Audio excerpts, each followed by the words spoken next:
There seems to be a large group of students in schools who fall between the cracks, and most of this group are those children that could be loosely termed on the spectrum. You know, your kids with ADD or ADHD or dyspraxic, dyslexic, dyscalculia, whatever label you want to use. And I'm very loath to use labels. But that group of students, we're very clumsy with. We don't actually know as an organisation what to do with them. And they're in every classroom. We don't seem to have a national screening system by which we can identify these students. And we certainly don't have any sense of how we can access resourcing to support these learners, and we also don't even have a coherent intervention, what to do with the kids. If we identify them and we have a pocket of money that we can put towards it, we still aren't clear around what shall we do with them. And it has to be more than just velcroing a teacher aid to them.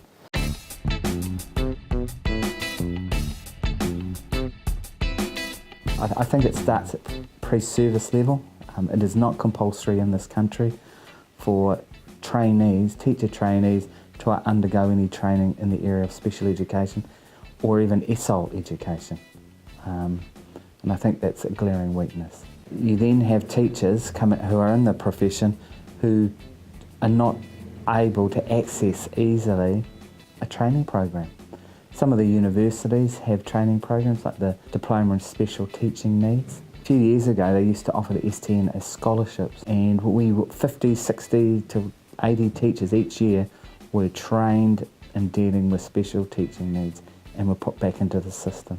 I did it in 1994 and it made a huge difference to my personal practice and philosophy, and as a principal it had a huge impact on me. The ORS funding, it's a really good start for those 1% or so of children. There are children obviously who are ORS funded who need more than that, and there are ORS funded children who actually need a little bit less than what they get. However, there's a lot of children who miss out. Those children who are on the spectrum who cannot access ORS funding, they need specialised support and an intervention from somewhere. It would be great if teachers were trained in how to respond to them, but since they're not trained, you need a Tier 2 intervention, which is generally an external group. So who funds that?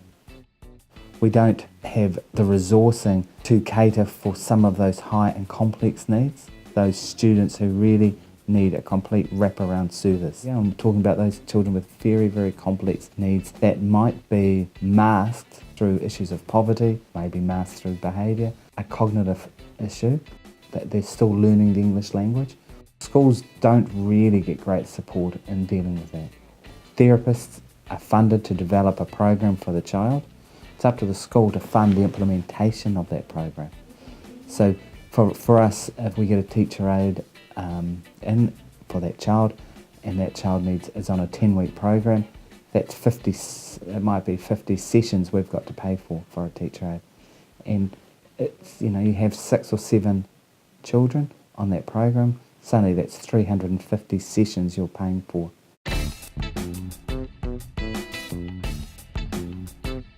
Schools need a SENCO, a designated special needs coordinator.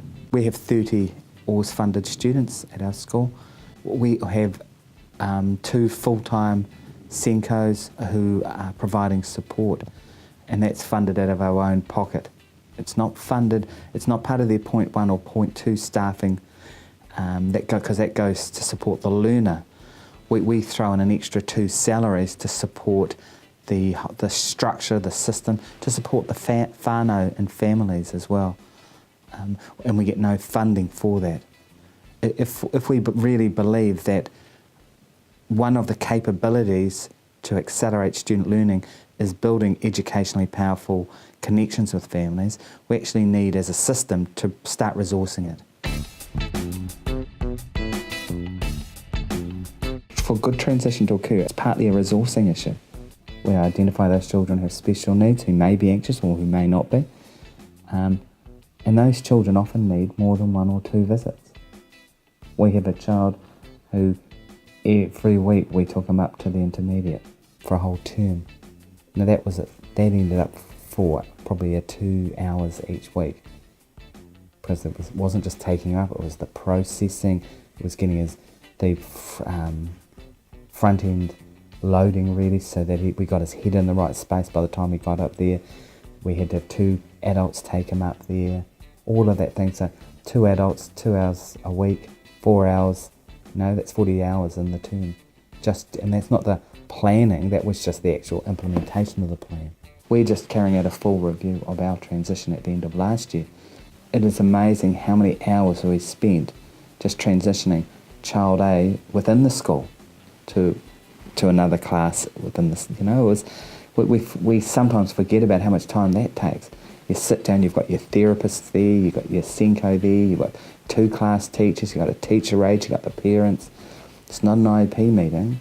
It's about how do we make this transition successful for that child. So you're bringing a lot of resource together, and it may be an hour and a half to do the plan and to talk about it, and then you've got a cost of implementing it as well. There are a lot of really good principals who take on these kids, and there's a lot of stress involved because they actually don't know what they're doing. In many cases, they're welcoming and trying really hard. However, there are still a number of schools who do not welcome children. The degree of welcome you put to a family or whanau, to a large degree, determines whether that whanau or family want to send their kid to your school. Parents, if they've got the resourcing and the resilience, they will take their child elsewhere. And particularly if the ministry will pay for a taxi. And that means that the local community school doesn't have to change their behaviour because the kid has moved on. I think that attitude has reduced significantly in the last 5 or so years. But schools still struggle with how do I make inclusion work for this child.